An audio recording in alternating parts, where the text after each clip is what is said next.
SHESLAYers, welcome to another episode of She Slays the Day podcast. I am your host, Dr. Lauryn Brunslick. I hope you're having a good day so far. I don't know what you're doing or when you're listening to this, but I don't know. Hope shit's not too crazy already. Oh my gosh, so you want to hear a funny story? So I am notoriously terrible with credit cards. Not like in a spending kind of way, although I am actually very bad at spending. But so I am bad in two ways with credit cards. One, to me, personal and professional credit cards don't exist. Like there is no difference, even though there is a difference. And my husband has to spend a lot of time every month, like reconciling things because I put groceries on the business and most of the stuff I just put on the business by accident because I have like one personal credit card and like 7 business. And I don't know. And then when I go to like randomly buy something on Instagram and it just like takes me to my PayPal and all it shows me is the last 4 numbers of like 7 credit cards. I'm like, I don't know. I just picked the one at the top because it doesn't say like, hey, Lauryn, this one's your business. So this has been an issue for a long time. Kirby doesn't like it, but he's, gets over it. So the other day I am making a shake and he is reconciling accounts and he's like, will you please be better about this? And I'm like, yeah. Because he's asked me like 20 times in the last 5 years. And I'm like, sounds good. And so he starts listing off names of like business, like credit card businesses that from Black Friday that I had bought, asking if they should be flagged as personal or professional. Because apparently I put like all my Black Friday shopping on the business credit card. Whatever, it was the top of the PayPal list. So he's going and I'm like, yeah, that's personal. And he's like listing off and he's like Target. And I'm like, yeah, that's personal. And he's like Sephora. I'm like, personal. And then he gets to Nasty Girl. And I go, oh. That one's actually professional. That is a gift for one of my employees. And he just looks at me and I'm like, it's not a lingerie site. It's like one of those like Chinese clothing sites, like Shein or whatever, all the different ones where everything's like $15, but you have to buy it in a double XL because, and then like, but yeah, so the name on the like account that the credit card got charged to was Nasty Girl. And I'm like, no, that one actually is professional. You can leave that one. So, yeah, he laughed. I'm sure our accountant will think it's hilarious, but whatever. I got people who figure this stuff out for me. Okie doke. So if you are listening on the day of this release, which is Sunday, then you still have a couple hours left to get a huge discount on our mini Reels course that is launching tomorrow, Monday. And that promo code is going to be, if you're in the Weekly Slays group, you get our weekly little inspirational things. You're going to have to go search for that promo code in your spam. But if you're listening after Sunday, I can officially announce that our mini Reels course is public to everyone, not just our email list. So the whole meaning behind the course that I created was that Instagram is really pushing Reels. Many people are using Instagram as their main form of marketing, especially during COVID right now, Instagram and Facebook. And I'm seeing our audiences that we all share and are targeting with our social media. They're getting really exhausted by being sold to. And there's this great opportunity where Instagram is heavily pushing Reels and people are wanting to be entertained and not sold to. And there's this beautiful middle that we as chiropractors or small business owners can take advantage of to get our scrollers, our followers, we can get their attention and entertain them with education and get them to become intrigued by us, start following us, and turn into a patient. But what I'm seeing is so many chiropractors are overthinking Reels. And actually, no, I don't want to say that. I started using Reels 4 months ago, maybe 5 months ago, like kind of when they first came out. And I wasn't doing TikTok because TikTok is, I don't know. I know people are selling on TikTok. Whatever.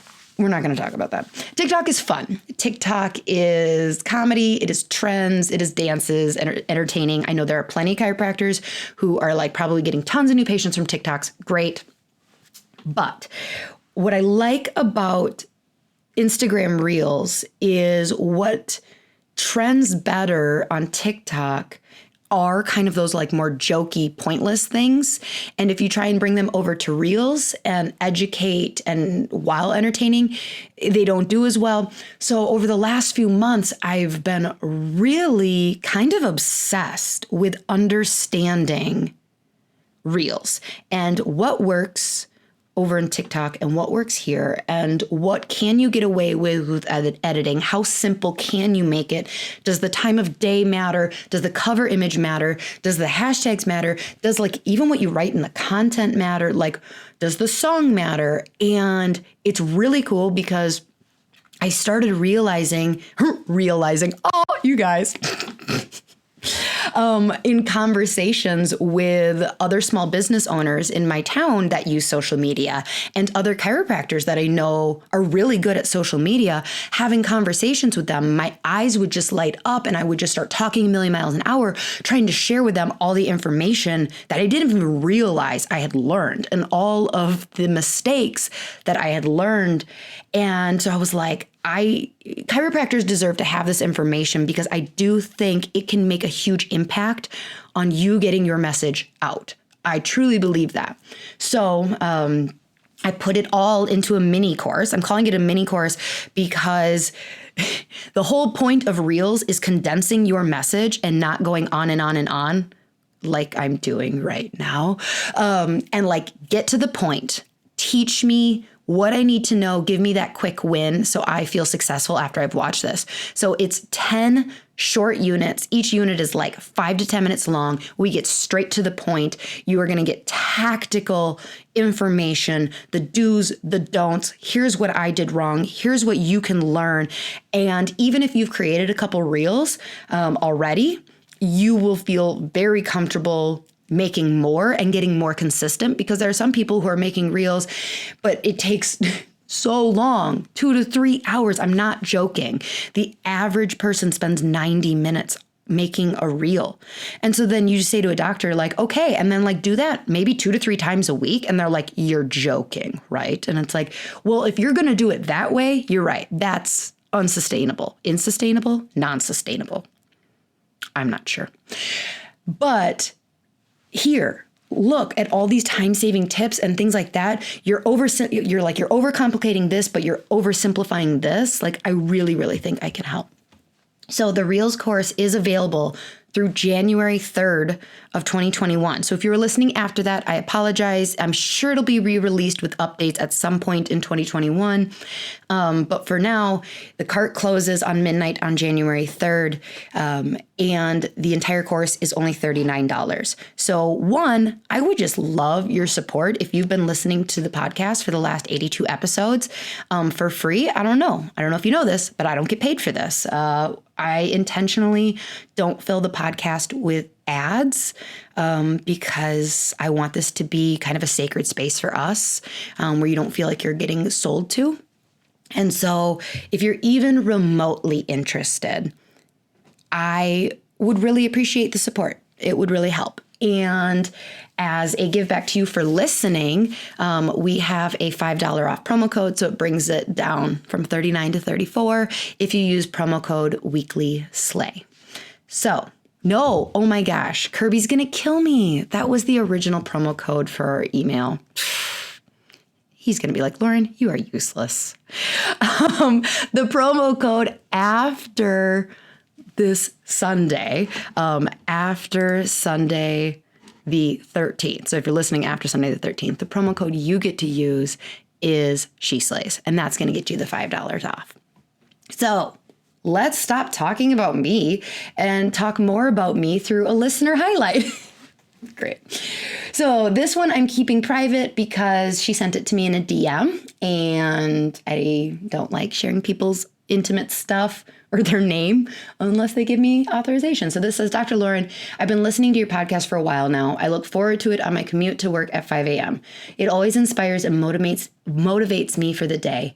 I'm currently a nurse working at a hospital, but looking to switch career pathways into chiropractic care or something out of the Western medicine illness hamster wheel. I enjoy your down-to-earth talks, and I too have spent a lot of time in Target in the candle aisles. Now I think I need to go take an Enneagram test. Thanks for your podcast and work that you do. Thank you so much. I appreciate those DMs. Like, I feel like you guys have divine guidance on when I'm just feeling all the anxiety and imposter and what is this worth and why am I even doing this and am I having an impact? And then all of a sudden my DM will just be like, boop, just listen to this episode. Really appreciate you. And like, I just appreciate it, guys. All right, so let's move on to our guest today. I think this is a fun one. Because I like design. We just finished, for those of you that don't know this, Kirby and I built a brand new building. We've been renting for 10 years, and officially this year we bought a building, basically did a ground up remodel. It started in March, and we bought it because the location was fantastic and the price was great. And when I walked into it, I could just immediately see its transformation.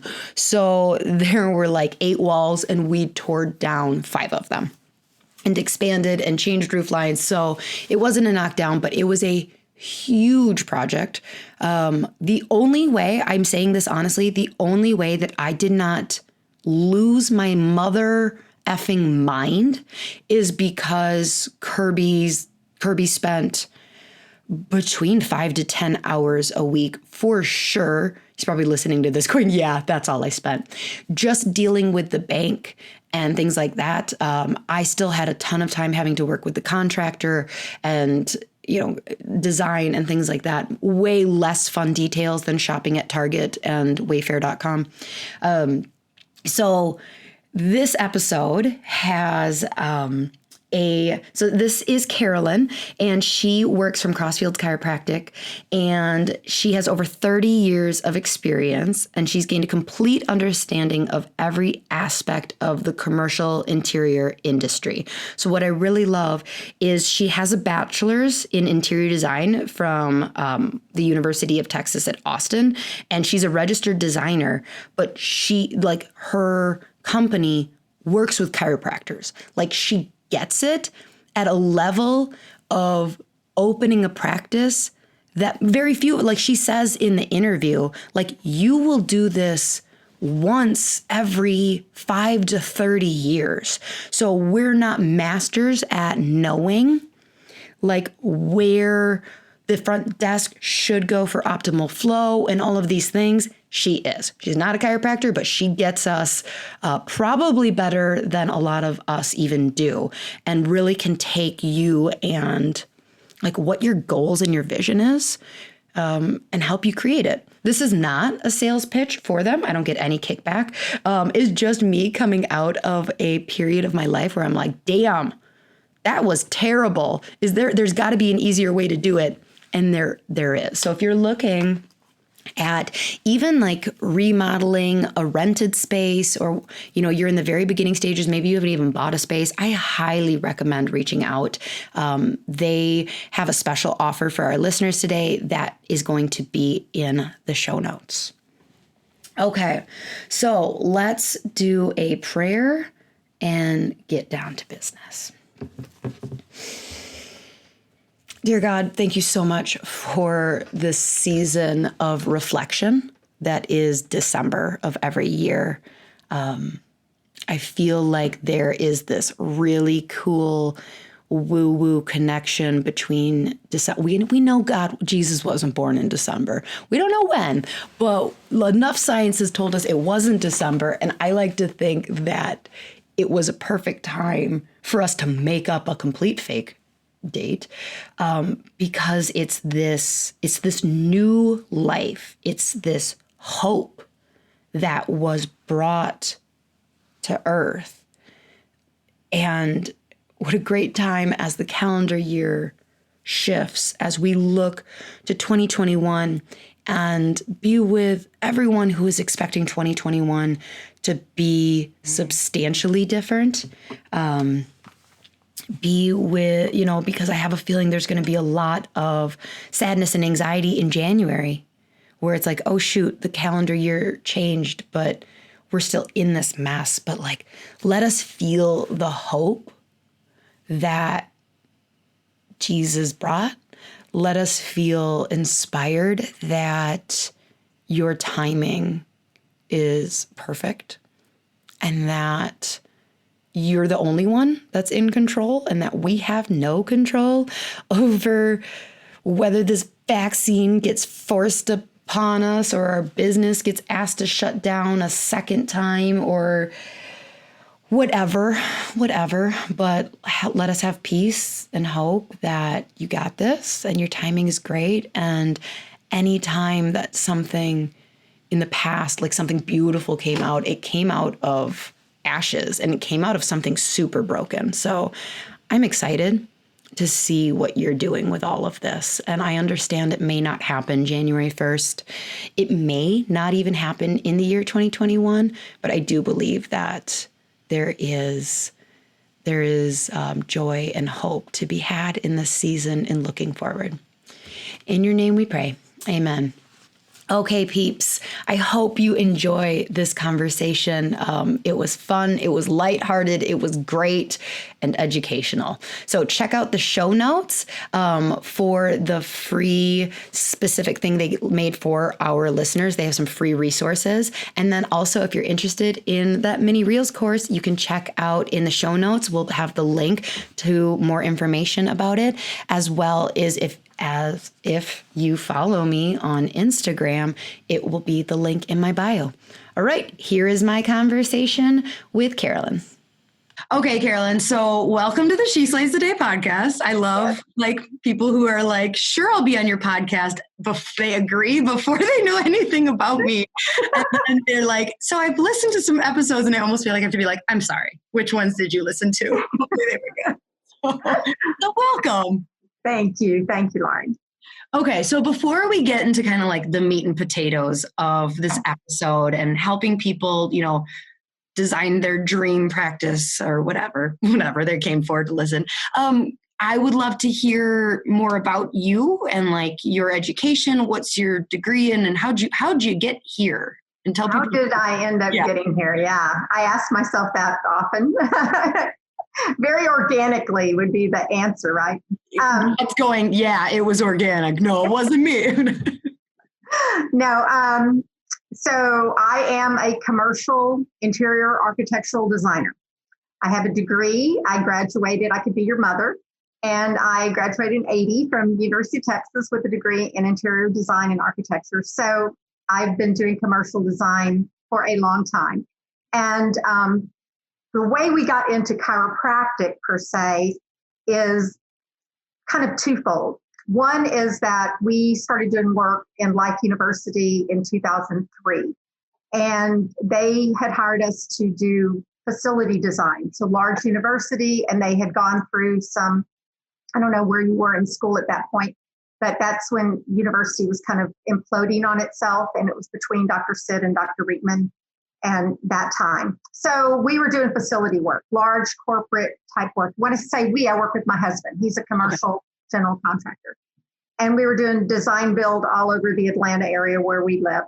And we continued to work with Life University for over 10 years. Well, 2003, basically 2016 was when we really did our last project with them.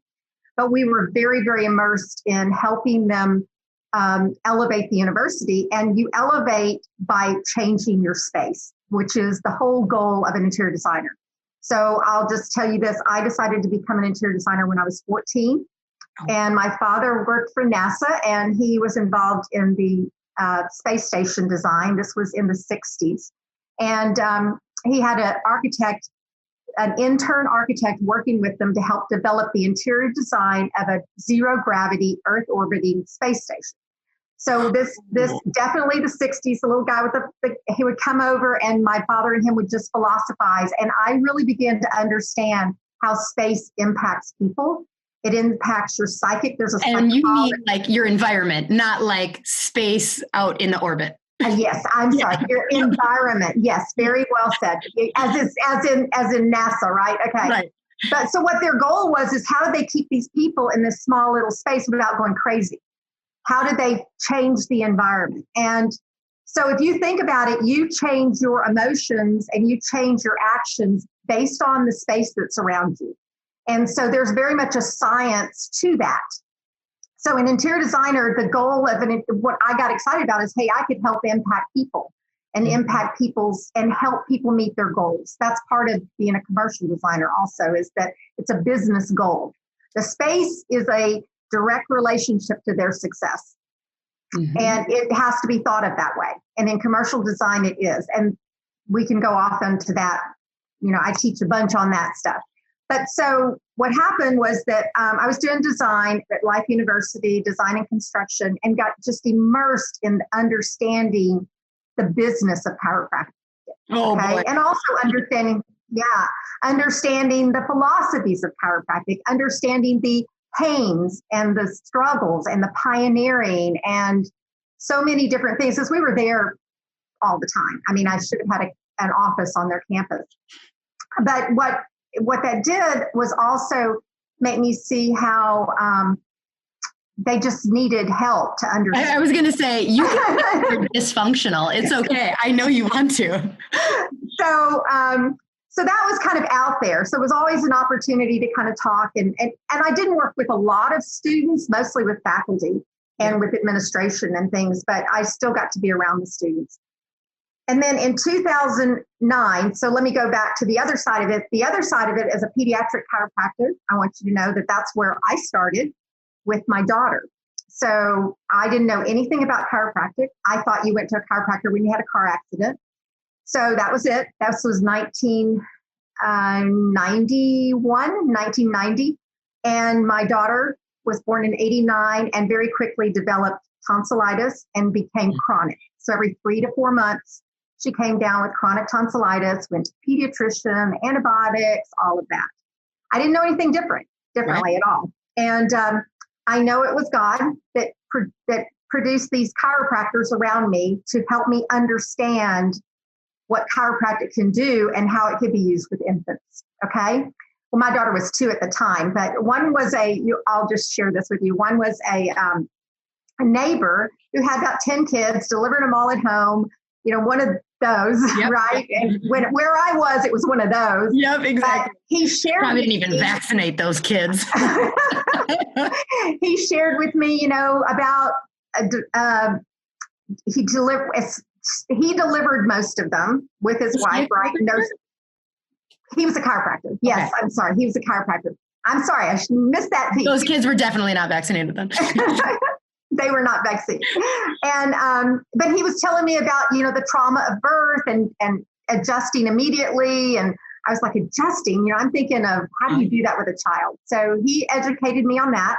The other was my husband at the time, my daughter's father, other husband, yep. Starter husband. He actually had, we were at a hotel lobby, a restaurant in a hotel, and there was a pediatric chiropractic convention going on. And we were in the middle of just hearing these stories, these miraculous stories that these pediatric chiropractors were sharing, and go, wow, this is amazing. So that was another, opened my mind. But the third one was a student. And that was a student at Life University. She was the roommate of my daughter's babysitter. Okay, so my daughter had a babysitter. She was single, lived with Dr. Karen. And so Dr. Karen was the one who talked me into getting Lauryn adjusted and went into the clinic at Life University. And at the time, you couldn't just take your child, you had to go too. So it was Lauryn and I was going through a divorce, and Lauryn was 2.5 or so. So I trusted Dr. Karen, and Lauryn knew her. So we went through adjustments. About 2 or 3 months into the popcorn experience, Lauryn came down with tonsillitis. every 3 or 4 months on a regular basis, right? But I did not go to the pediatrician. I did everything that Dr. Karen told me to do. I don't remember all of it, but I remember some. The biggest one I remember is I couldn't give her any Tylenol. And I had to keep her, and that was scary for a mom. It's scary as a parent. Yeah. So I didn't know but it took us about the 2 or 3 days to get through it with the same kind of reactions as she had when she was on antibiotics, so I didn't experience anything worse than I would have with the pediatrician. In fact, she probably got through it faster if I really thought about it. But I was a little bit on pins and needles. But Dr. Lauryn, she still has her tonsils. And the pediatrician wanted her tonsils out at 2 years old. And I was just avoiding that time. They were like, get them out. Yeah. So we didn't go back to the pediatrician for over a year, or well baby checkup. And we've been in the pediatrician every 3 or 4 months, Mm-hmm. So he's like, well, what happened? I said, she was, she's under chiropractic care. So am I.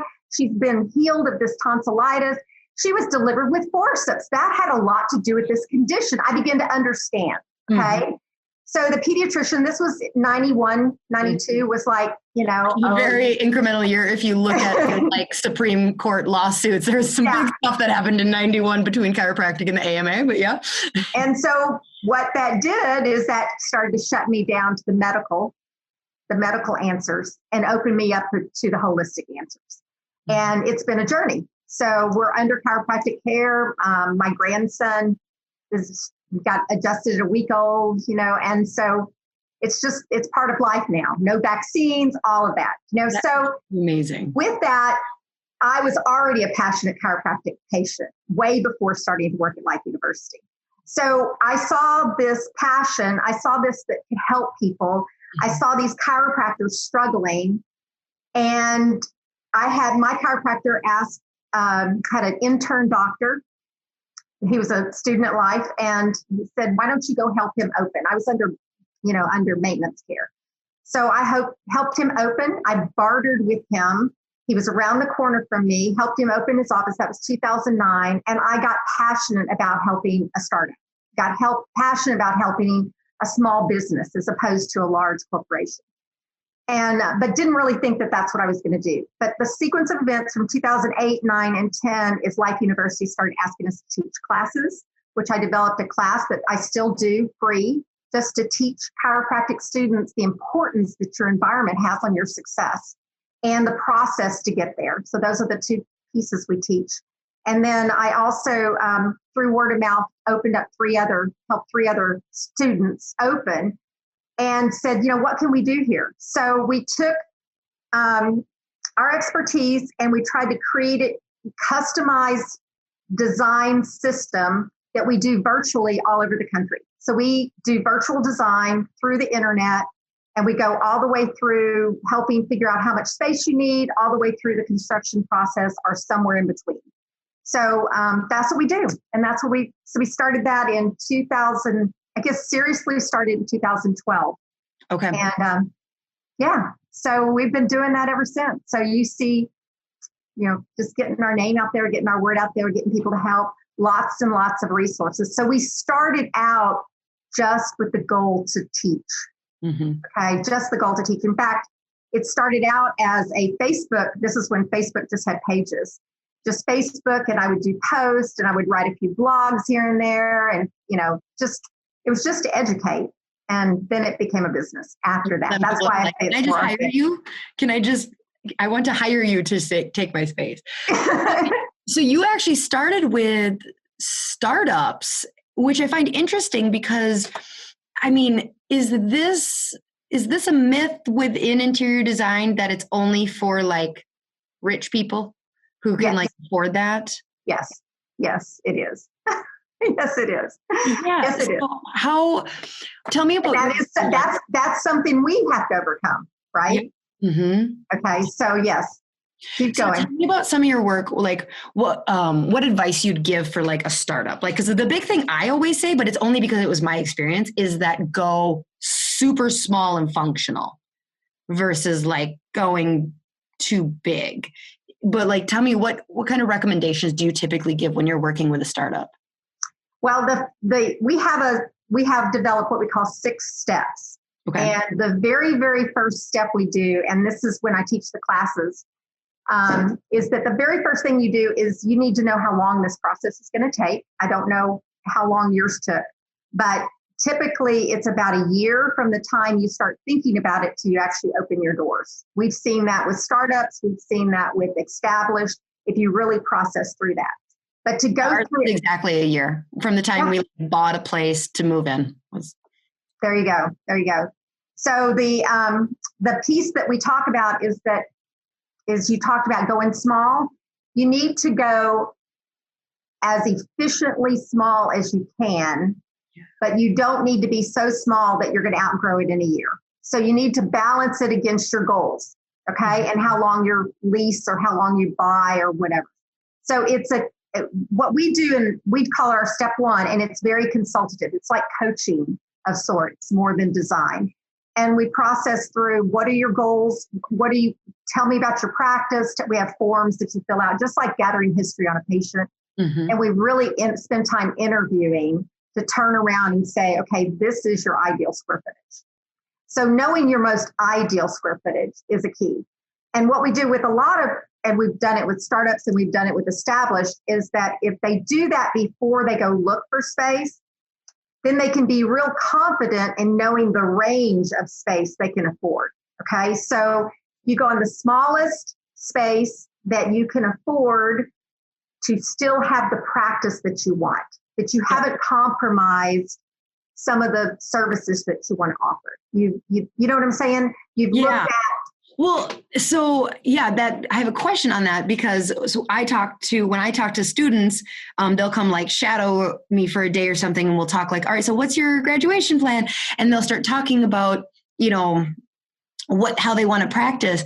And I find that sometimes they're like, oh, and then I'm going to have like this area for nursing. And then is that one of the hurdles you have to get over of like when you're talking to a startup, and I don't think the money amount, specifically a startup, they're like, they've been picturing like, this is what my dream practice is going to look like.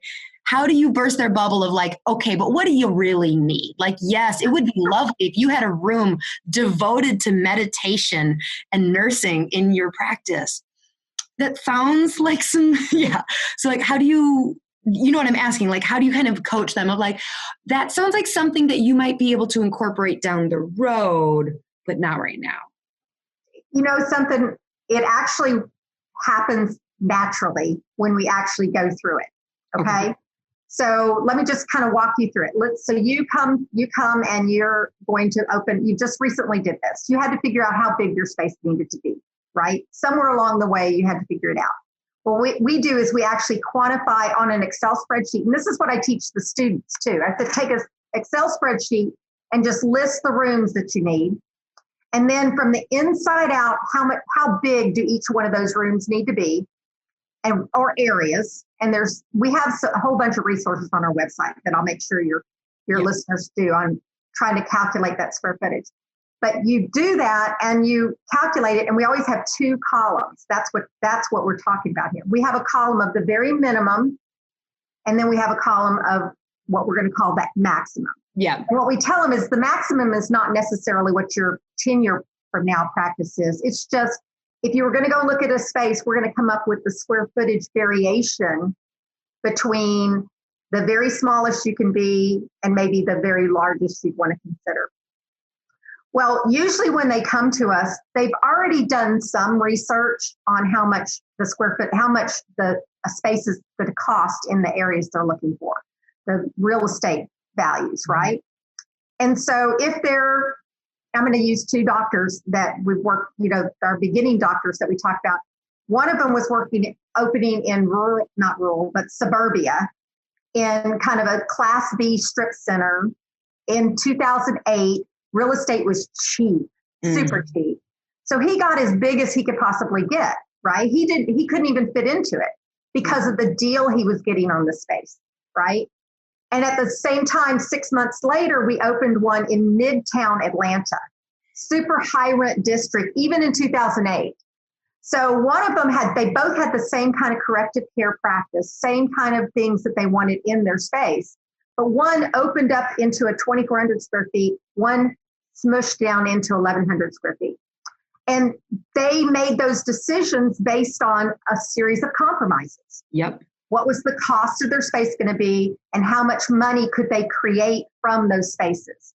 So that's part of that analogy. Do you follow me? Yep. So if a nursing room is going to add value and bring money into your practice, then spending the square footage on it is worth the money. It's a return on investment. It's all a return on investment. So then I'll just put a rocking chair in the living room or in the waiting room. It'll be fine. If you have a pure pediatric practice and it's holistic, people will nurse wherever they want to nurse. Exactly. Right? We'll both their movies. Okay. I'll laugh. I'll just have to share this with you. We have 3 designers. They all work remote. But one of them came from more the banking industry and stuff, always really corporate type. And she's loving working one-on-one with, doctors and students and stuff. But she cracks me up. She goes, okay, I got another one, nursing on the screen today. So you know what I'm talking about. Welcome to our world. Yeah. Exactly. Chiropractors.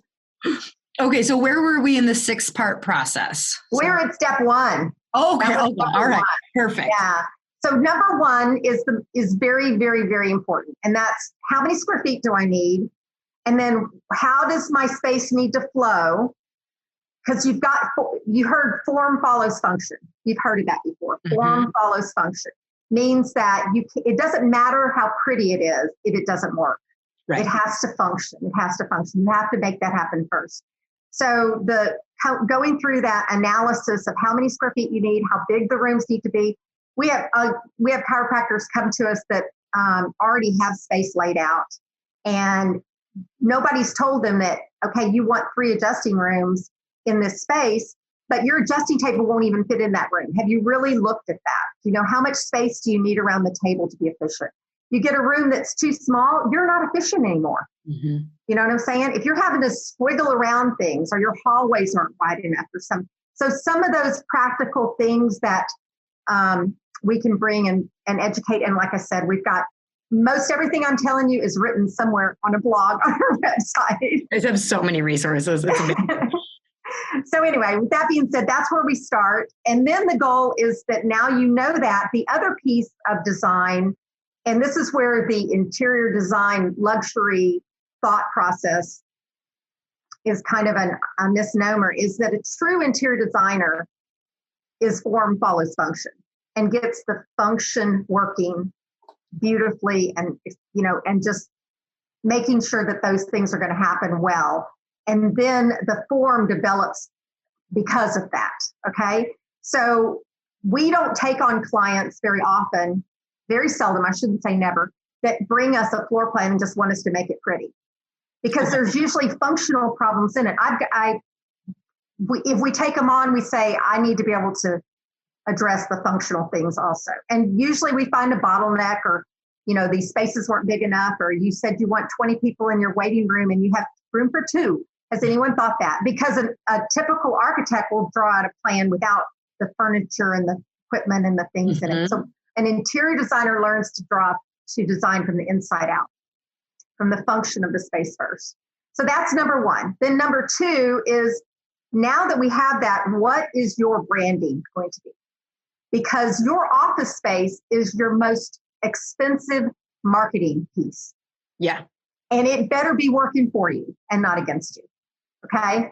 It does not have to look like a Taj Mahal. If you go on our website and you see our portfolio, most of those people on our portfolio, there's a few here and there, but most of them they bought that building, they own it. This is their 2nd or 3rd practice, things of that sort. Or they are changing, I can go through them, and, most of them have a reason that they came to us. Most of the time they've done it before and they don't want to do it again, because it's a very difficult process. It's a very difficult process. All of our listeners have been watching my slow mental breakdown in 2020. Don't worry, guys. I'm in the space now, but yeah, CBD became a necessary CBD and meditation because it is grueling. It can be. So what our goal is to be the one, like a coach, to get you through it that doesn't tax you, because we know what to do. We know the process. So when I wrote when I told you I started on Facebook, I had I wrote this little e-booklet that I was going to offer to your listeners, that the 5 biggest mistakes that chiropractors make when they open an office. And the number one was then in 2000, I think I wrote it in 2011, and it still is now, is they don't really understand the process. There are over, and you've been through this, there are over 3,000 decisions that you have to make when you open an office. And if you don't know, on the low end even. Yeah. Okay. And if you don't know the sequence that they need to happen in, you'll be running around like a chicken at the end trying to catch up, and things will happen. So when we design spaces, the beauty of hiring an interior designer and architect to take you through the whole process is that when you get to the end, it's easy. It's all done. You know what I'm saying? We're guiding you. It's just like, I had a chiropractor said, it's just like getting someone under care. It's like hard at first, and then it gets easy. Mm-hmm. Okay, that's what we do also. It's like we focus on all those decisions up front, and we get the drawings tight, and we get everything's done. So when it goes to the contractor, there essentially are no change orders. Do you know what I'm saying? Absolutely. So putting that money in up front saves that money and time and energy and effort on the back end. Yeah, I mean, we had a weekend where like we realized, okay, they're drywalling, and our contractor was like, okay, so if you're going to want to, because they just painted everything one color. They're like, if you're going to want to do any other paint, you're going to want that to happen this weekend because we're putting the flooring in next week. And I was like, I don't have paint colors, let alone, apparently this is what I'm doing this weekend. So it was like all hands on deck, everybody who can hold a paintbrush, but also I'm very anal about painting. So I wouldn't necessarily let anybody paint. And so, yep, it was just like, okay, I guess we are painting this weekend. And yeah. And then it just kind of like. You painted your own place. Well, they painted everything. Like you painted all the accents. You painted all the detail. Yeah. We painted 2 bathrooms and like a rainbow and like 5 accent walls, and then like But like I came from like a very design focused mom. Okay. So it was very natural to me where I was like, I'm not going to pay someone $100 to paint that wall. I'll paint that wall. I can do it. So, there you go. But anyways, okay. So that sounds wonderful. That too. Hard, easy. Cause we kind of went like easy, hard. Yeah. And that's our most of the people that hire us have been through it and understand that we can, make it easy at the end. Mm-hmm. So, and make it, and understanding this is the difference, right? Is a student has more time than they have money. But they also have no idea what they need. They don't, but they have more time than they have money. A practitioner that hopefully has built a successful business in the 5 to 10 years that they're working, they're starting to, like I heard you had paid off your loans and those things. Mm-hmm. That in itself is a miracle. So not a miracle in a bad way. No, I know it is a miracle. It's much to be celebrated. Yeah. So you have to learn business to do that. And so you become a good business person and you grow. You begin to understand that I'm going to hire people that are experts to get me through this instead of the other way around.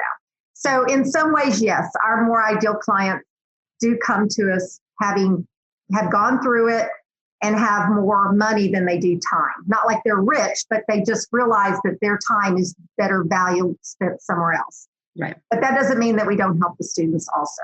So yes, we do. They just don't necessarily, I do have 2 or 3 of them on our website, honestly, that are startups.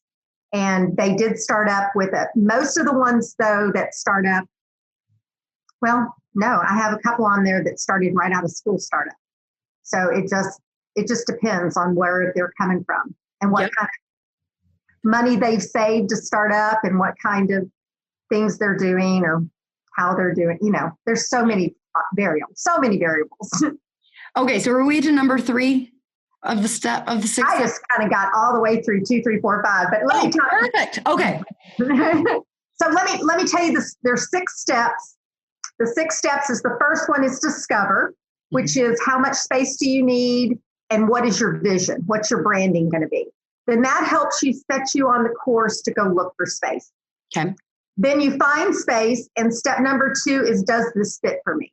And so we do what we call explore. So what we do very differently than someone's architect or someone would do is we look at every different way that space can be laid out as possible. We never want to stop, because we don't ever want anyone to walk into a space and go, I wonder if I had done this, what would have been different? We want to do all of that, flush it out. It's so much cheaper to do it on paper than it is to do it after the fact.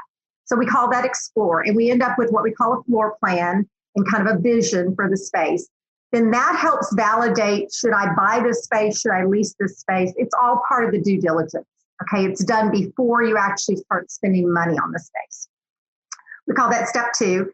Then usually you can get a soft budget from there, cost per square footage, something, not something you can get a loan from, but something you can start the process. What do you think it's going to cost? Conceptual budget, all those things. Then once that feels good and everything seems to come together and you're ready to start investing in space, we go into step 3, which is actually developing the architectural drawings, which are where lots and lots of decisions are made. But the foundation up here of step 2 will build that. Okay. So that's where all the decisions are made. And at the end of that, we have a really strong pricing document. It's not ready to build from 100%. It's not a permit drawing yet, but it's enough for you to get you can get pricing, you can get SBA loans from it, et cetera. Okay. What piece is not done yet are all the interior finishes and things of that sort. So that actually happens in what we call step 4. And part of the reason we wait till step 4 to do it is because if there is going to be value engineering or cost reduction, it typically is in the finishes. Yeah, it is, because you can't not build a room. Right. Yep. You need to have the bathroom. You need to have that bathroom. You just might not get to have that tile. Exactly. So that's expensive. So you've been there. So that's where the value engineering comes in, although that is put into the pricing document. So allowances and ideas and things are put into the pricing document. It's just no time and energy have been put into actually picking those elements yet, the selection process. So then we do the selection process at step 4, and then step 5 is where we turn the whole thing into permit drawings. So one of the knowledge bases is a permit drawing and a construction drawing are not necessarily the same thing.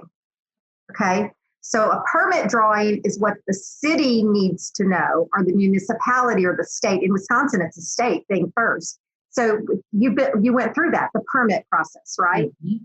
It's what they want to look at. It's what they want to know. They want to know safety, and they want to know energy efficiency. They want to know you've met the building codes, which really relate to safety, 88, it's very code driven. The construction drawings are detail driven. So that's why that pricing set could theoretically be built from. It's just waiting for the legal things that have to go on top of it for the state. Does that make sense? Yep, absolutely. And then step number 6 is actually during the construction process, we have weekly meetings like this with our contractors to make sure that everything is going well. So typically the chiropractor is really busy with us in the beginning, but by the time we get to step 5, we meet with them, but they're not having to make decisions anymore. And if something comes up in the field, we're making the decisions. But very few things come up in the field because we've already thought through them way over here. So that's that process. So that's our whole process. That sounds lovely. That's just rewind back into 2019 and make a different decision for my life. Okay, so what are some of the mistakes you've seen people make in opening their practice from a design, functionality, form way? Okay, so the very first one is not understanding that process. So when I teach just understanding the time, understanding the sequence, understanding all of that so that they're not running around at the last minute painting walls, right? Like you had to do. Mm-hmm. Yeah. So you just kind of understand the sequence of things that are going to happen. So what we do in our classes is I say, there's no way you can learn all of this. That's not your goal. You're only going to do this once every 7 years anyway. So, but your goal is to know what you don't know, to don't go into it thinking you know everything. So we know with all love to the chiropractic profession, they have a tendency to be pioneers and think they know a lot of things. They're Renaissance people, right? And I understand that. That's the nicest way anybody has ever described exactly what you're doing. Yep. Mm-hmm. Yeah. So they can do it. They can do it. They can do it. And that is what makes them so amazing. And yet at the same time, difficult to work with. Well, you know what? They're entrepreneurs. Any entrepreneur is a Renaissance type person. One of the hardest things you've talked about business development and personal development. One of the hardest things is learning what to let go of, right? And what not to. So that's a whole another subject. But as you go through that is to me one of the biggest mistakes they make is just not being willing to ask for help, whether it's help from colleagues, whether it's help from practice management groups, coaches, people like us, whatever. And they make mistakes that they didn't have to make. Do you know what I'm saying? They didn't have to make in some area of that, in building, and not just building, but in practice and in business. That's why, coaches are amazing for that, to help people through those things. So that's the biggest one. And then the second one, I wrote these down so I have this second one is the realistic budget. So we have so many people that come to us and say, well, I should be able to build this out for $20 a square foot. And I said, where did you get that number? And they said, well, that's what my buddy did. Well, the buddy space and your space are totally different spaces, Yep. It's like, where is that coming from? So just not having an educated budget, and not getting their budget from valid sources. And, we have resources and costs and analysis, but the budget is so much about where they're starting, what kind of condition the space is that they're starting from, even more than the finishes. The difference in nice finishes versus basic finishes may only be $5 a square foot, $5 a square foot in the build out. But they have to know that the rest of the space, just putting in the infrastructure can cost $25 to $50 a square foot just to put the air conditioner in. And the smaller the space, the higher the cost per square footage. That's another misnomer. Oh, really? Really, because what you're dealing with is you don't have that opportunity to spread the cost over, you know what I'm saying, over space. So you have an air conditioning unit for this space, and you get bigger, it's the same air conditioning unit. It's like very little. But taking the whole my buddy has a clinic exactly like I want, and that was their price. I'm going to do it in half the footprint. You would not take the exact price per square foot. No, you wouldn't. You would not take the exact price. It would go up. So, and just think about, you have to have the most expensive things in your office are your plumbing, your heating, ventilation, air conditioning system, and your electrical system, right? And then depending on what you're dealing with, if you're putting x-ray in and whether you've got the load for the x-ray and some of those things, that can cost you. But your lights, your outlets, all of those things that are running through the space, those are the three most expensive things in a space, are the three foundational things that you really can't change. But those are not going to, as they dispensate over larger spaces, the cost per square foot goes down because it's not as concentrated. Do you follow me? Yep, absolutely. So that's one. So the third one, let's see, what did I write down here? Oh, you asked me about knowing how much space they need. Mm-hmm. So there's a fine line between having just enough space to get by and having too much space, and understanding that I'm going to design, moving into this space, it's costing me a lot of money. The average person's in their space 5 to 7 years. That's the average, right? So where am I going to need to be? What's my business plan in 5 to 7 years? And is this going to hold me? Because you should be able to hold you. And there's lots of ways to do that where you use, I can go into that for a little bit, but how can you multi-purpose space? How can you grow without needing more space? Those are questions. How can you grow people? How can you multi-purpose rooms? How can you, or if you multi-purpose rooms, is that going to actually keep you from growing? I'll throw an example. You have an X-ray and exam, okay? The way you go through your practice, your day 1, your day 2 practice, you may be going through it needing the X-ray, and you have your CA basically set up the X-ray and stuff. Well, if it's an X-ray exam, you can't have an X-ray and exam going on at the same time. So that slows down the amount of people that can run through during that time. But your square footage is probably less because you've multi-purposed a room. So you have to weigh those against each other. It doesn't mean that one's right and one's wrong. It just is what is right for you in your space. What you are looking at a practice and you're trying to, you're like, okay, you kind of need to make this work for another year or two. Like, where do you recommend doing multi-purpose? Like, where can you recommend starting combining things or, creating more space? If you're already in the space, is that what you're saying? You're already in the space. And you kind of got to you're getting too big for the space, but you have 2 years left on your lease, or, where do you start to work with that person? Honestly, it is in the timing of how you use the space, to me, more than it is the space itself. So does that make sense? Tell me more. So it depends on how the space was designed. So let me see if I can give you some examples. If the space was designed with a combination X-ray exam room, for example, and that is slowing you down, you have to figure out what's slowing you down. Where are the bottlenecks happening? Does that make sense? Yep. So you begin to see, okay, it's slowing me down to have this X-ray and exam room because I can't run 2 new people through or re-exams through like I want to. So I can either stagger it in a way that that's not a bottleneck anymore, or I can look at how can I separate it and what can I take away from. So that's where you play with it. Does that make sense? Yes, it does. So it's like thinking about, well, where's your bottleneck? Where's your bottleneck? And you have 2 solutions: how you use the room, right? And how and when you use the room. Well, those are the 2 questions: how you use the room and when you use the room. Because we've seen chiropractors decide that that's a bottleneck for them, and then they actually take one of their adjusting rooms, and maybe they have semi-open adjusting rooms. They close it up, and it becomes a combo adjusting exam room, because they're not doing adjusting at the same time they're doing exams. Then they can run exams through in a period of time and adjusting through a period of time. So but they have to decide how to make that work for them, right? We've seen them just hire associates. So the office is open longer. So the associates running part of the time, they're running part of the time. You know what I'm saying? That's another way you do it. You personally, you personally don't need to work more hours.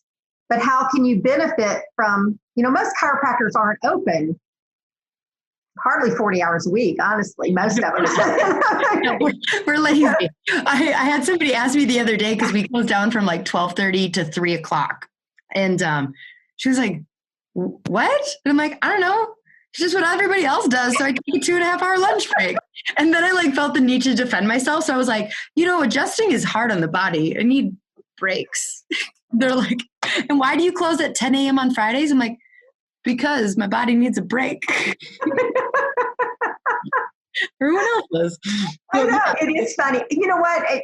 One of the funny things is that when we were doing all that work at Life University, when we would have to do some renovations on areas, it was the cycle, it was that cycle that you guys learn this in school. They don't have classes between 11 and 1 on most campuses. It's just or 11 and 3 or something. I don't know, a really long lunch. You just don't even do it. Everybody shuts down during that period. So I know it is, but it's that idea of what can I do differently? It's not just the space that I need. It's the way I practice within the space that may be looked at. Okay. It has to be weighed out. It may be more affordable to move to another space than hire another couple of associates. I don't know. Right. But you have to crunch the numbers, because so many times people are like, oh, well, no, I can't afford to hire an associate. And it's like, are you sure? Are you sure about that? Maybe. Yeah. Okay. Yeah. If they start to produce money for you, you can. Mm-hmm. Right? Absolutely. Right. But you have to weigh that out. Do you want to be a manager? I mean, that goes into another whole nother You're right. Thing. Okay. So, okay, let's see. What was my next one? Oh, the fourth one on the list was marketing. So the biggest mistake we see chiropractors make is they spend their energy building a new office. They spend their energy on that office instead of marketing. The biggest thing that a chiropractor can do is be themselves, right? And be out there being themselves. And how can that, and just getting out there and being and working on the business instead of in the business. And in that situation that, and I'm not going to say that this is bad or good, but this is what I see a lot with students. We're going to build out the space. We're going to do all the painting. We're going to do all the, I'm not negating it. I'm just saying they're doing that when they could hire somebody and go out there and market for their first practice. Them being out there, getting their face out there and marketing. That is one of the things that you're an entrepreneur. Chiropractors, not what 75% of you are entrepreneurs. You have to be. And that's if you don't have the sales, you don't have the money to have the space, right? Yep. So that part. I can totally see that. I mean, we moved in October 5th to our new space. And I think it was our team meeting mid-September that I was like, okay, I don't have the bandwidth to figure out how to promote this, but we have not been promoting the fact that we're moving into this building. Can you guys brainstorm some ideas? We just had not been marketing. And so now, it's fine now that we're in, we'll market hey, we're here, and we'll just pivot. But if I was opening a new practice where it was I could easily see where it's within a comfort zone to be well, I'm going to go to Sherwin-Williams and pick out paint colors, and I'm going to go to Target and look at throw pillows, instead of being no, you're going to get on the street and go door to door meeting all the businesses in your community. It sounds like a very, kind of like how students will clean the grout in their bathtub before they're studying for finals, because it's this seems more like I want to do. It is.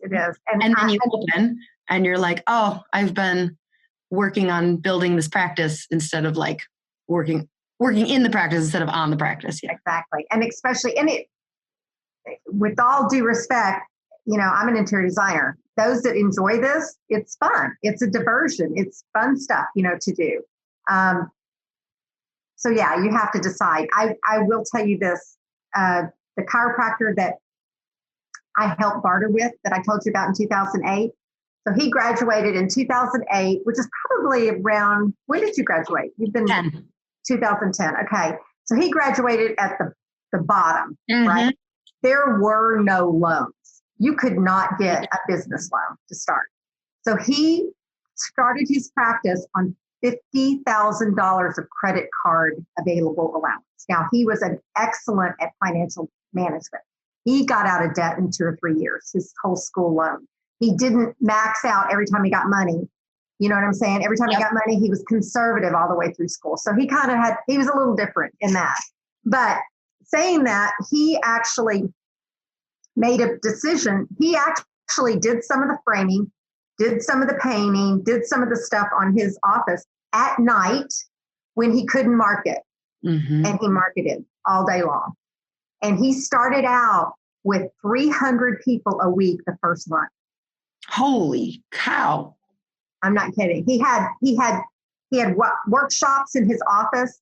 He was only supposed to have 60 people max in his office. He'd have 100 people in his office doing workshops. He just marketed. Yeah. So he's now gone and he's sold his practice and he does functional medicine and he's a marketer. I don't know if you know David Jockers. I don't. You ever know David Jockers? Okay. He's more into functional medicine now than he is than chiropractic. Enneagram 3. See what? Are you familiar with the Enneagram? You know what? I know of it, but I haven't ever done my own. So I don't know. So talk to me. That's all right. We don't need to go down that rabbit hole, but I was just analyzing that doctor going he seems like an ideas guy. Yeah. Okay.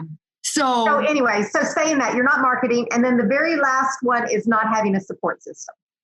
So being a lone person out there as an entrepreneur and not having people to support you and help you and educate you and have the right team around you and everything, I don't even understand how you wouldn't have that. But we saw that. We saw that with chiropractors. You were saying something about the person that I can think of one. He actually was in Madison, Wisconsin, and he was starting out, and he had some money from his dad, and he had a great allowance on his space, and he had great vision, and we helped him get the plan done, and then he took the concept and he did the decorating. He and his girlfriend did the decorating, and I remember checking on him, and he had like 1 or 2 new patients. He'd been out there for 2-3 months while the construction was going on. And so he just wasn't, I was like, okay, that's not going to work, you know? Mm-hmm. And I know he didn't stay in business because he didn't have it in there, you know? Yeah. So it's hard. And I know that that's hard for chiropractors to get out of school and think about they're going to open their own business and change the world, but you become an entrepreneur. You have to become an entrepreneur. You have to think business, which that's what you're speaking to, right? Yeah, absolutely. So, okay, ask me questions that are totally different. How about that? Yeah. Okay. So what is one of the smartest things you've seen, or like most creative, that you've seen a more family-oriented chiropractor put in to their practice when they were like thinking about it? What's the most creative in a family or like something that you were like, oh, that's a good idea. Like, yeah. Or like that even if you suggested it, that like turned out the best of like, that was a really home run thing to do in a family practice. Well, there's a doctor that we worked with here in Atlanta that is a pediatric family practice, very pediatric driven. And she probably has the most friendly pediatric space that I've seen. We've actually done some offices where they build a big playroom and the kids go in there and they're real busy the whole time. But what she did is she does open adjusting. Mm-hmm. So everybody's involved, and she's created this community. And it's a community of moms. It's a community of kids. It's community. And they come in, they know when they're going to, I'm going to get adjusted at 3:00 on Wednesday. So do all my friends. She's created community. And she's done that in the space itself. As you walk into the space, there's an area, but she also has moms that, want to get pregnant, which are not going to want to be there in the middle of the kids at that point, right? Yeah. We're still, some of them are even struggling with wanting to be pregnant. You know what I'm talking about. Yeah. So she has an area that is more adult. And then she has an area that's more family. And the family area is like bench seating with seating, where kids sit on the floor. And it's very inviting for children to be. A little bit of toys, stuff to write on. She has a marker board and things like that on the wall. And then the other side is not. But it's still open to each other so that it doesn't separate the community. So trying to figure out how to do that is sometimes difficult because you have to work. You have to make that work in the space. And then her adjusting area is wide open. So everybody hears everybody's story. So that was her goal, was to create community. Open. We just moved to wide open, and that's been a transition. Yeah. People love it, but we had 20-foot ceilings. Wow. Okay. In our previous space, it was like more of a loft. Okay. And so our walls just went up like 10 feet. So, and then there was like a pass through. So we had like 3 rooms, and there would be like a pass through and back between the 3 rooms for me, right? With no door. It was just like a cutout. And then our doors to each of the rooms, like between the rooms and the waiting area, were barn doors. So there was no actual privacy at all. So it was a nice baby step. So it wasn't like it was super closed and we went to open, but we transitioned to open, and, we had to like tell people like, I didn't invent this.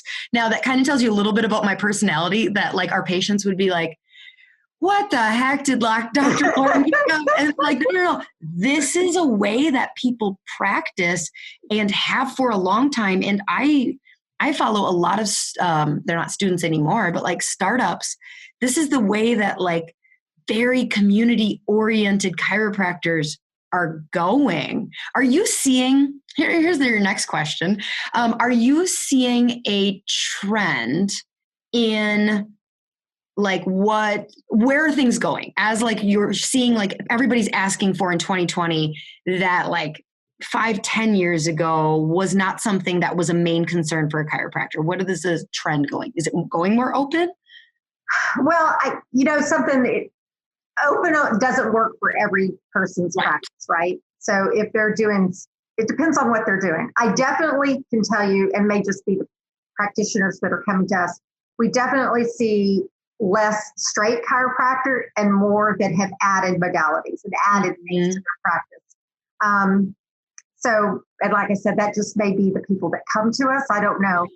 But this has happened, I don't know, 3 or 4 times. And so is it a trend? It's just different. And it came from people that had been in practice for a long time, and they have this vision, and it was from like different parts of the United States. So it's not like they even knew each other and they talked about it. But it's the idea of this community space and creating almost like their waiting area being a congregation area. Do you know what I'm saying? And their front desk being a concierge. And do you know what I'm saying? It's just, that's very different. Much more like there people are coming in and there's free coffee. It's not just free coffee, but there's free nice coffee. There's free coffee things, and there's free, not free, they can buy bottle. You don't want a restaurant because that's a whole different code, but they can buy smoothies and, the things, what I'm saying, that they're creating their goal is to create a hangout place. Yep. Now I will say, all of these that I know of right now are in preliminary design or just being built. So they have a vision. I'm anxious to see how that works. It's just interesting that in a period of about 8 months, 3 of them came like that. You know what I'm saying? And COVID, 2 of them would already be open if COVID hadn't stopped the construction, but it's still going to be. And now with COVID, it's like, okay, how's this going to work?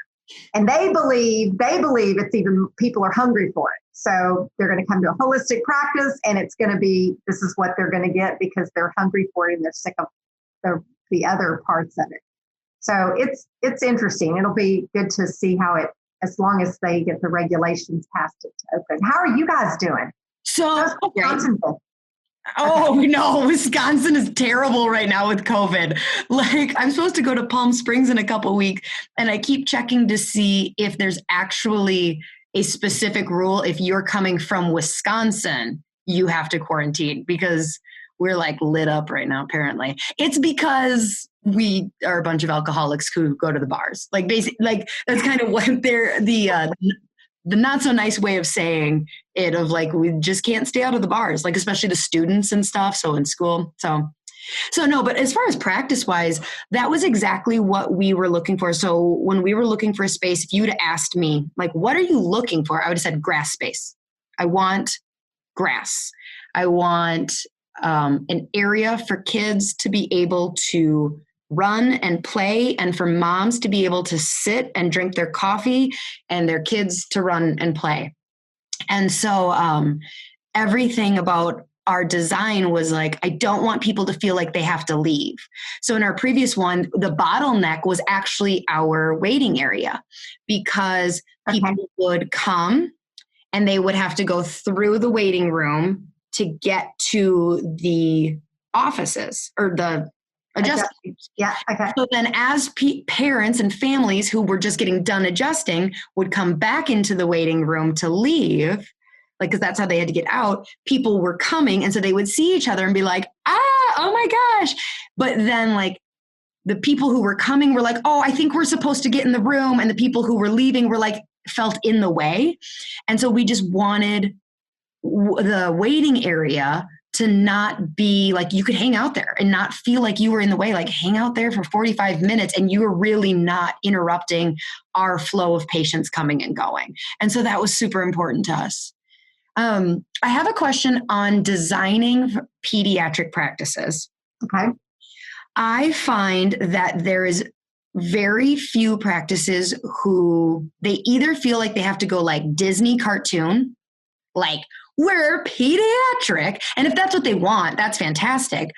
But then I also see a lot of practices that claim to be pediatric and like see 40 to 50% kids who make a practice that is more for mom. Like it's very, I call it the Joanna Gaines practice, where it's like there's little breakable stuff on the counter and like all these things that kids are naturally going to like want to climb and ruin. And I struggle with that because it's like, well, you made a practice for mom where she's going to feel anxious that her kid's going to bust up something. So like, what are some ways that you would recommend, and this will be your last question, Ollie, but like, I don't mind. I'm having fun. That you would recommend kind of straddling that line where you don't, like you take into account kids are going to come through here, but not feel like, but making mom and kid feel comfortable. So my answer to that would be create it as close to their family room as possible.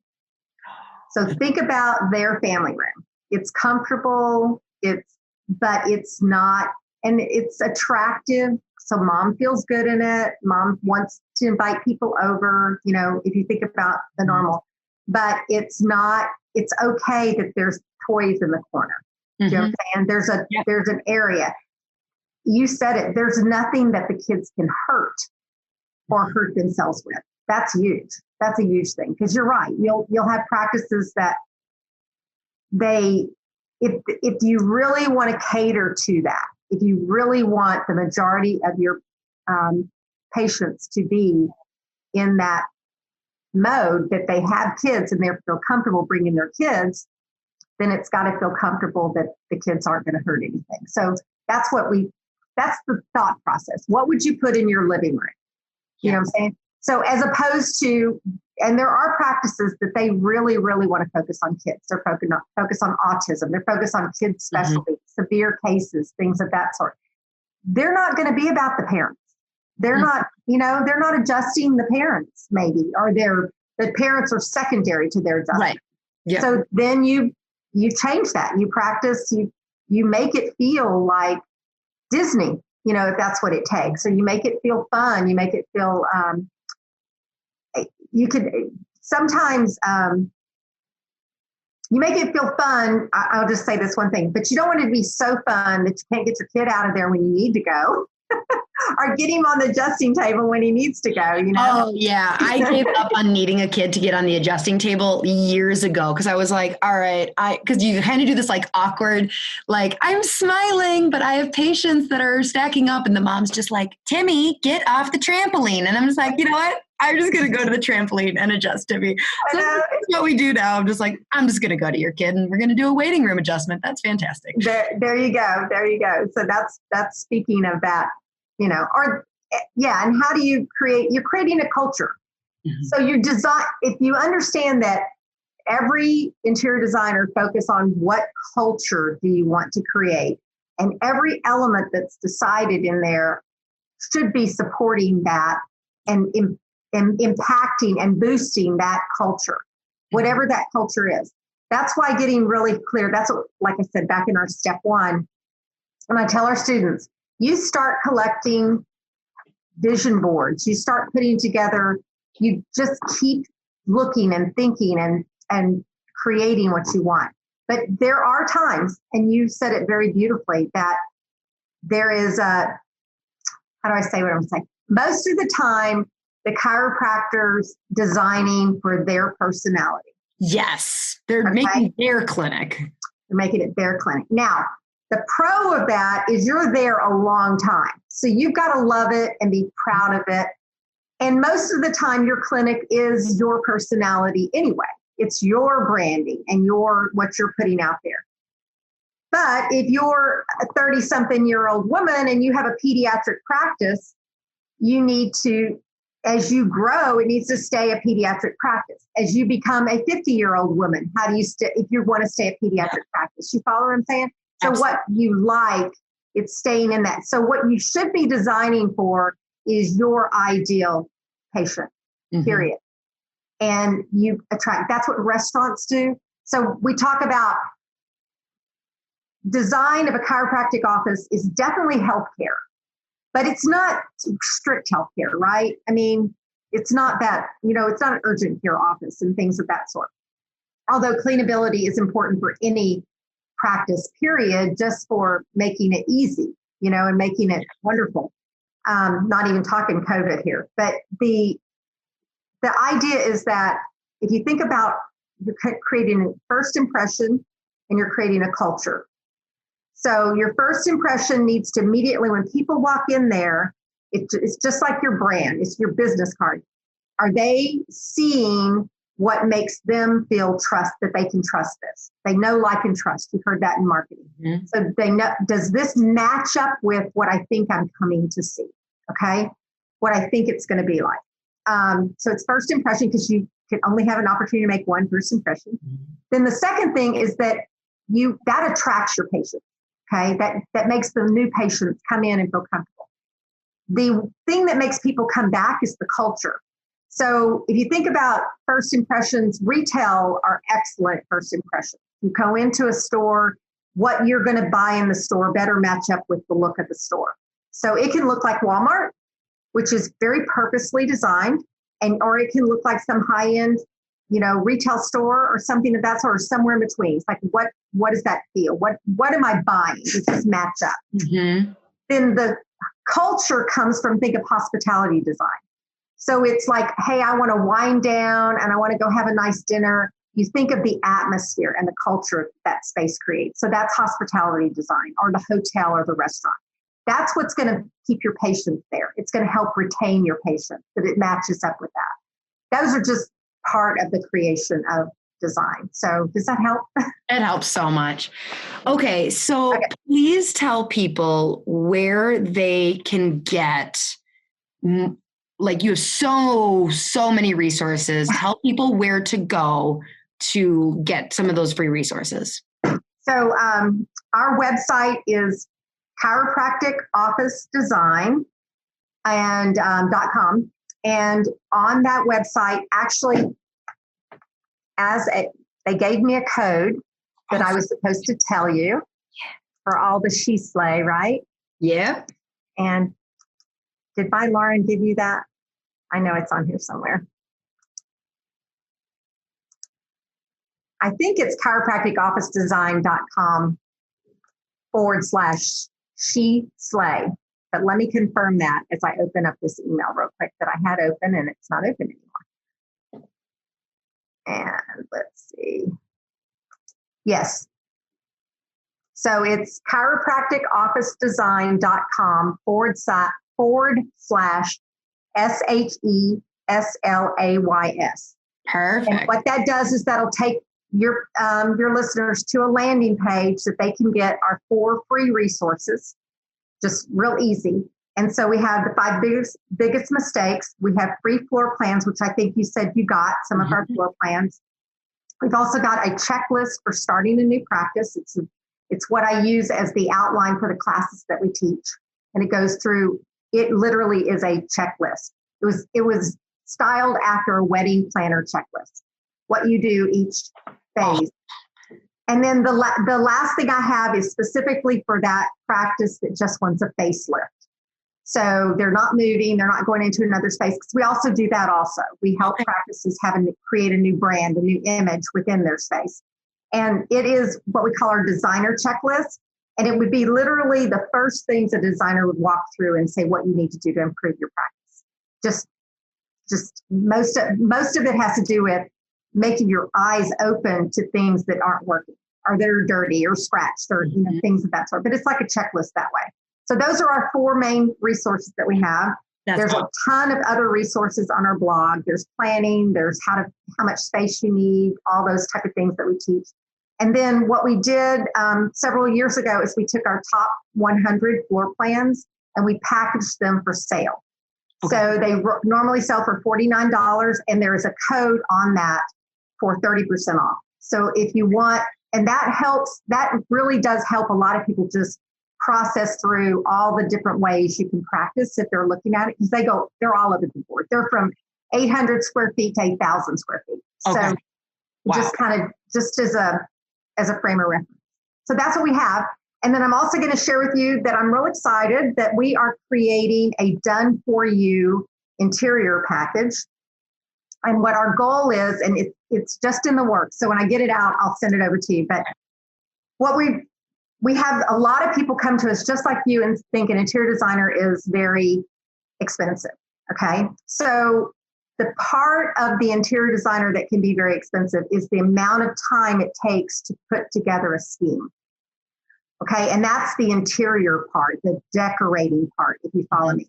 And that's also part of the gifting of a designer. So they're educated on codes and plans and all that, but they come with the gifting of knowing how to put things together and the design part of it. So, and you said your mother was probably into that too. So what we've done is we've taken and we've developed 6, and we're getting ready to develop 8 branded schemes that, like, we have a serene and we have a traditional and we have a transitional. It's everything put together. And what you'll do is you'll buy it. You'll get, this is what hasn't been developed yet, is the videos, which happened to be the podcast I listened to was about the videos. Oh, that was good. Really, that one was a really interesting opportunity. But training and all the samples, all the finishes, all the paints, the floors, the lighting, the furniture, everything, all packaged together. And so you'll buy this package and you'll get a box 72 hours later with all the finishes in it. So you got it and it's done. So it's kind of done. We call it done. Yes, please. We got it done for you. So we're doing that. And and sometime I'd love you to look at it. I'm still trying to figure out how to price it exactly. But it represents about $6,000 of design time that you would pay a designer to do if they were doing it just for you.